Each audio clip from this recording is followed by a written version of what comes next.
विषय है यह, लिखा है सत्य बोलने की हिम्मत रखो। जी, इस पिक्चर से ये जो एनिमल है, ये जो इमेज है, आप इसे समझ गए होंगे, सत्य बोलने की हिम्मत। जी दोस्तों, मैं इसके ऊपर बात करूंगा, सत्य बोलने की हिम्मत।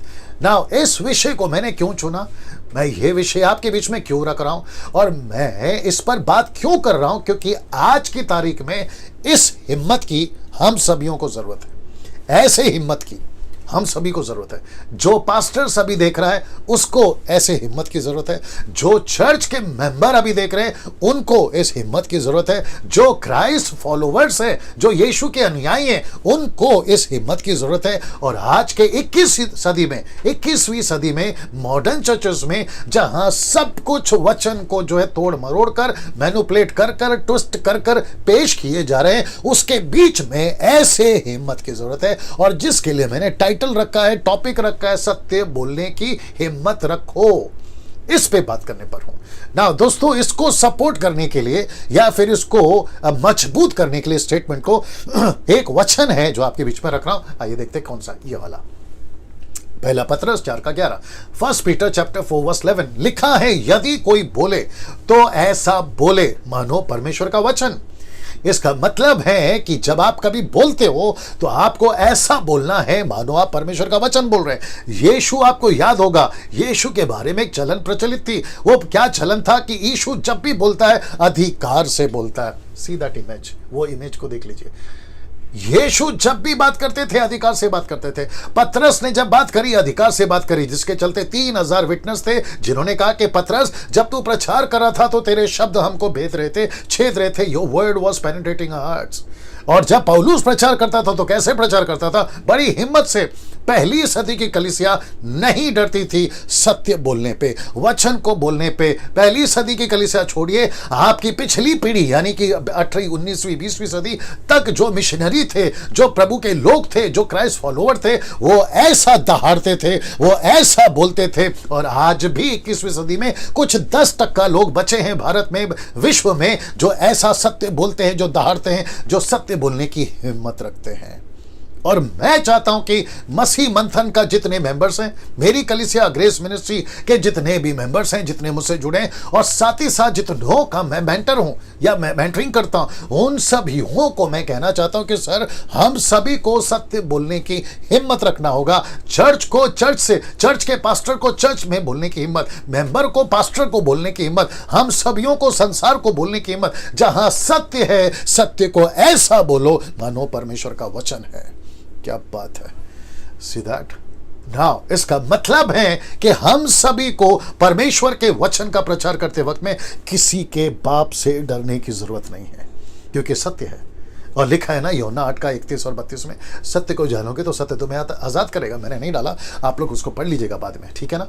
तो सत्य को जानना और सत्य को हिम्मत से बोलना, सीधे हिम्मत से बोलना बहुत जरूरी है। ना इसको सपोर्ट करने के लिए मैं 2 स्क्रिप्चर और आपके बीच में रख रहा हूं। वह है पहला ये कुलुस्सियों 4:4, the book of Colossians chapter 4 verse 4, लिखा है और उसे, किसे, वचन को, ये देख लीजिए, हाईलाइट किया ना, उसे। इसका मतलब है कि उसे ऐसा प्रकट करूं जैसा मुझे करना उचित है। ये देख लीजिए, उचित है। इसका मतलब है कि वचन को मैं ऐसा ही बोलूंगा जैसे उसको बोलना चाहिए। आपको पता है आज 21 सदी में मॉडर्न चर्चेस में, कई मसीहों में आजकल चल क्या रहा है, be good and be good to others. मतलब आप अच्छा रहो और दूसरों के साथ में अच्छा रहो, वो चाहे गलत हो सही हो, उससे कोई फर्क नहीं पड़ता है, बस अच्छा रहो। और कॉन्टेक्स्ट क्या है, सहारा किसका लेते हैं, यीशु प्यार करता है, परमेश्वर प्यारा है, यूहन्ना 3:16, प्यार प्यार प्यार। लेकिन वो नहीं समझते कि दूसरा पहलू है परमेश्वर का एंगर, गुस्सा, न्याय। परमेश्वर प्यार है तो जलन करने वाली, जलन रखने वाला परमेश्वर भी है। ये नहीं समझते और उसके चलते गड़बड़ बहुत हो रही है कि सबके साथ कॉम्प्रोमाइज। ये जो शब्द है ना कॉम्प्रोमाइज, ये बहुत डेंजर शब्द है, जिसको कहते हैं, हिंदी शब्द है समझौता, कॉम्प्रोमाइज। 3 कैरेक्टर थे सर, एक था अजरिया, मिशेल, और क्या था वो, मिशाइल था, अजरिया था, और तीसरा क्या था। ये 3 कैरेक्टर जकरिया, आपका शद्रक, मेशक, अबेदनगो, इन तीनों ने कभी कॉम्प्रोमाइज नहीं किया, नहीं किया कॉम्प्रोमाइज।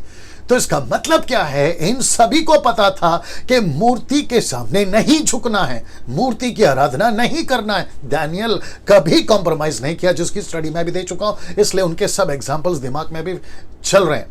साथ ही साथ में जितने भी हो, वो जोसेफ पोतीफर की पत्नी के साथ कॉम्प्रोमाइज नहीं किया। गलत है तो गलत है, सही है तो सही है।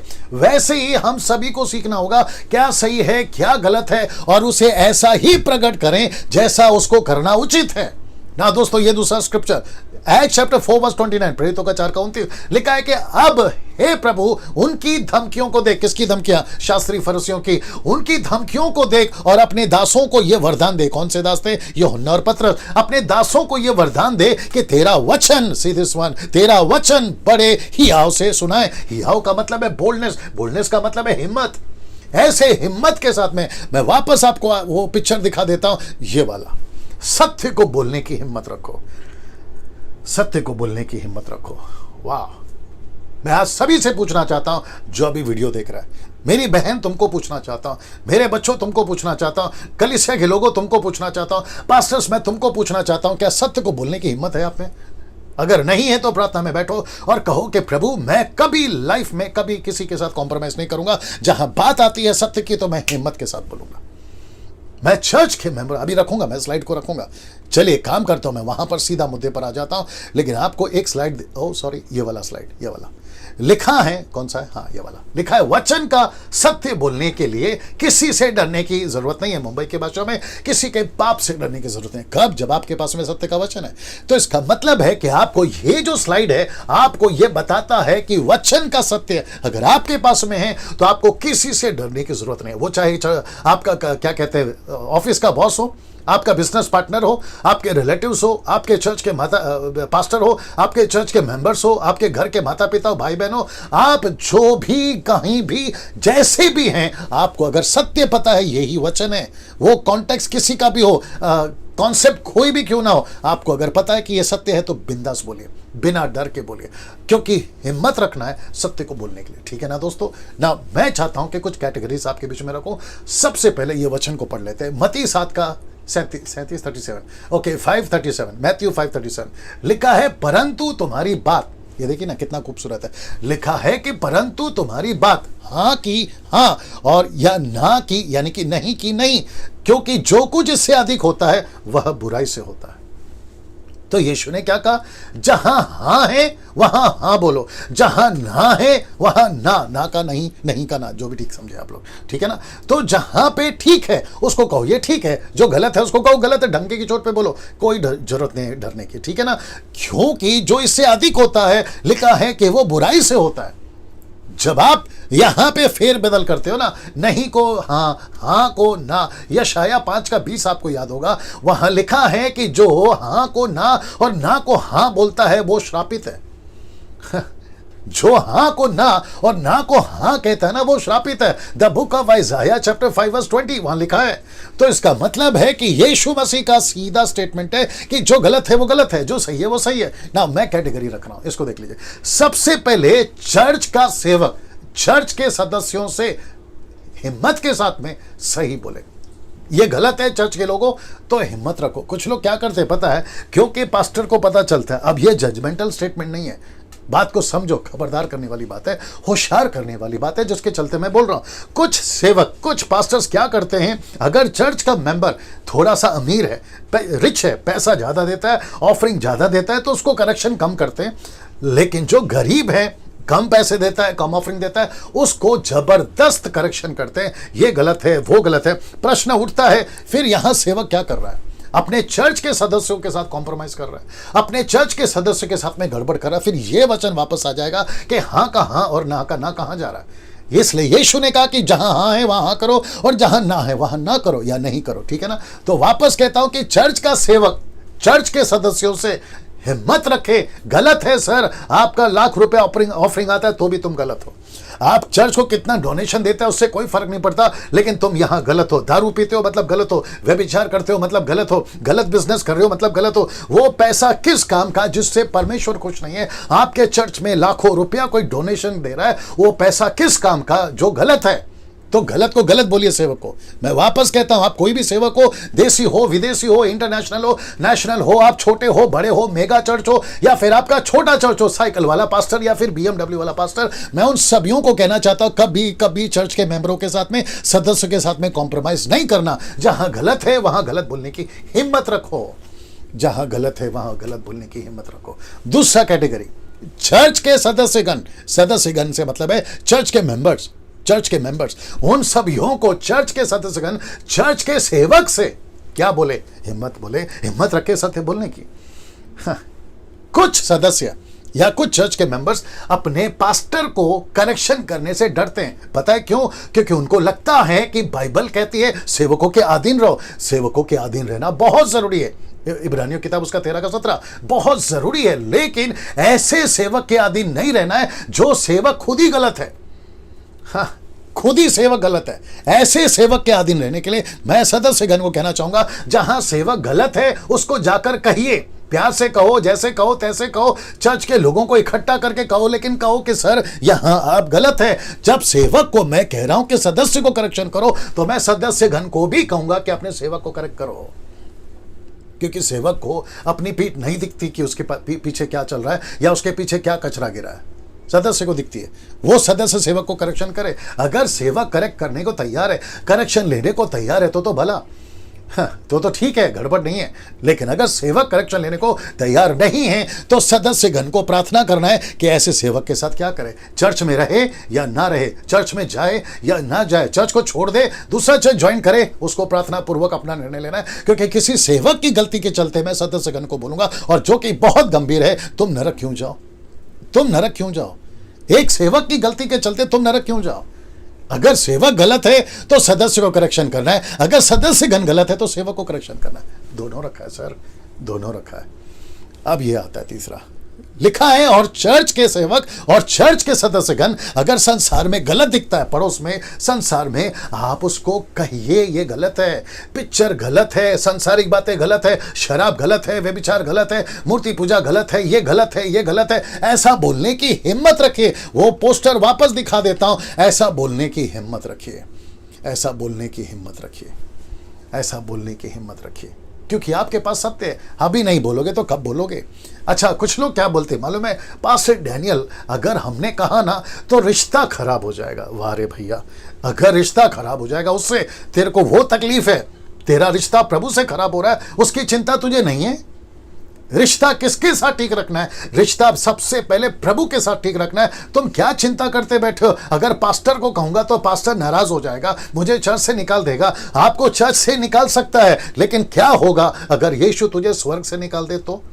इस हिम्मत के ना चलते बहुत सावधान रहना सर, आपको समझना है। मैंने इसलिए शुरू में कहा यह गंभीर विषय है जिसको सीखना समझना बहुत जरूरी है। कुछ लोग क्या, मैं वापस आ जाता हूं स्लाइड पे, कुछ लोग क्या कहते हैं पता है, पास्टर डैनियल हम अपने सेवक को करेक्शन नहीं कर सकते, करेक्ट नहीं कर सकते। वो चाहे दशमांश का मामला हो, वो चाहे तेल पानी का मामला हो, वो चाहे अन्य भाषा का मामला हो, वो चाहे वचन को तोड़ मरोड़ कर पेश करने की बात हो, बोला चुपचाप चर्च में जाना है, हमको क्या करना है। ऐसा अगर चलता रहा तो सोचिए, जो टीचर पैसे लेकर डिग्री हासिल किया है वो तुम्हारे बच्चे को क्या सिखाएगा? डॉक्टर और इंजीनियर बनने की शिक्षा।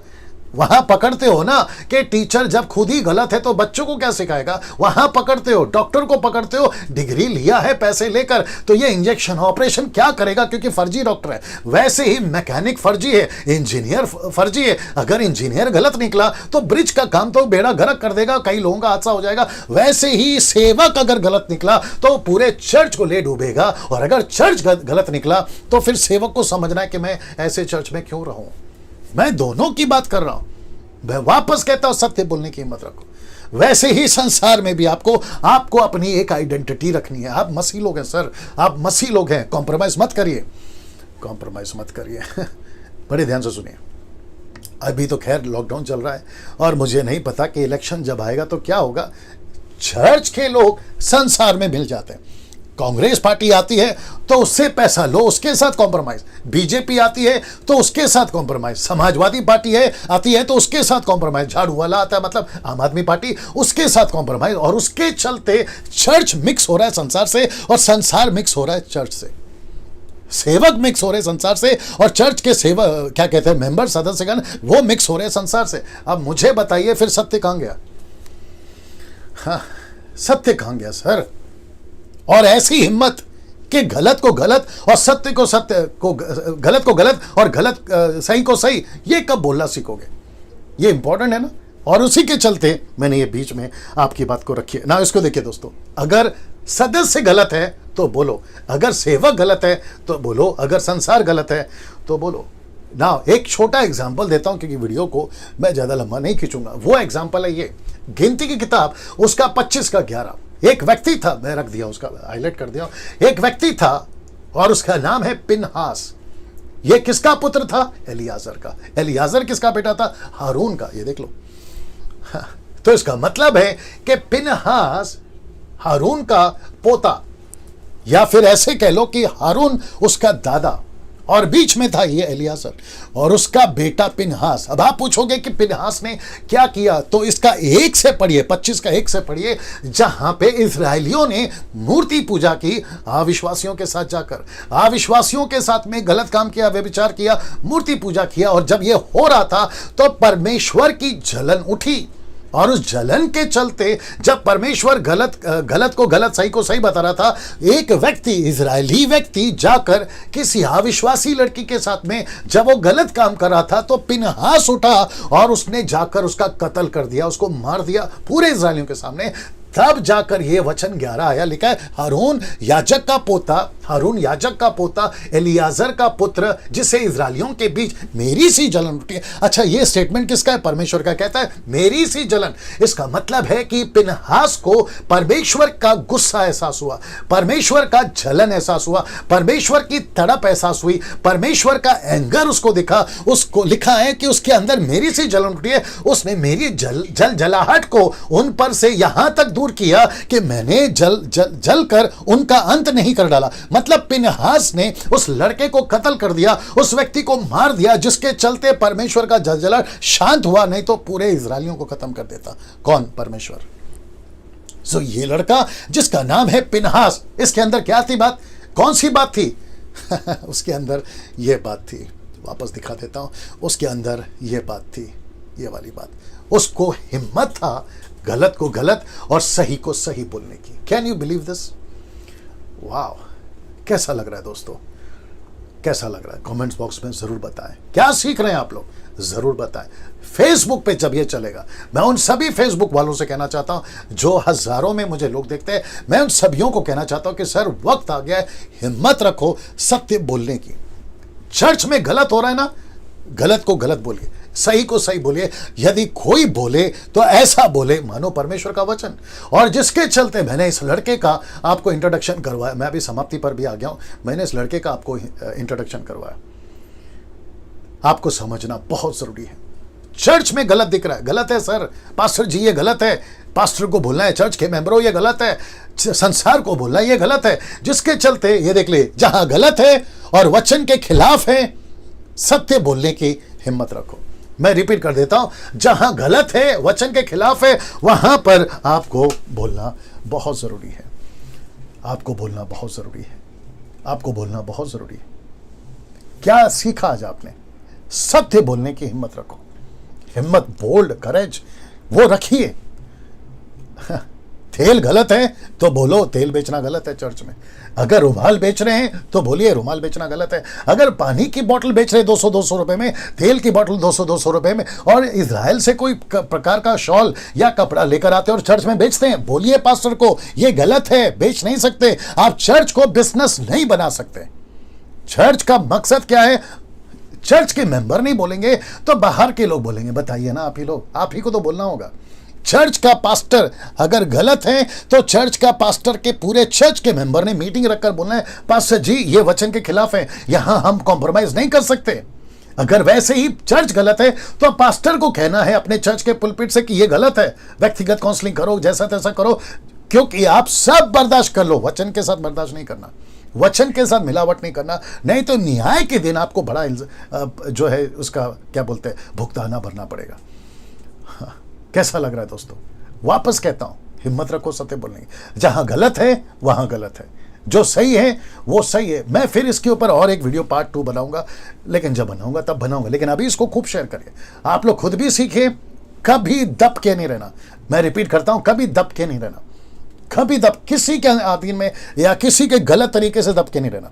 वचन जहां है सपोर्ट करो, जहां सही है वहां सपोर्ट करो, मरते दम तक सपोर्ट करो। आपका पास्टर सही है सपोर्ट करो, आपका चर्च सही है सपोर्ट करो, लेकिन जहां गलत है वहां सपोर्ट मत करिए, क्योंकि आपको न्याय यीशु को देना है। दोस्तों इसको याद रखिएगा जी, इसको याद रखिएगा। अगले वीडियो के साथ फिर मुलाकात होगी। अपना ख्याल रखिए। जय मसीह।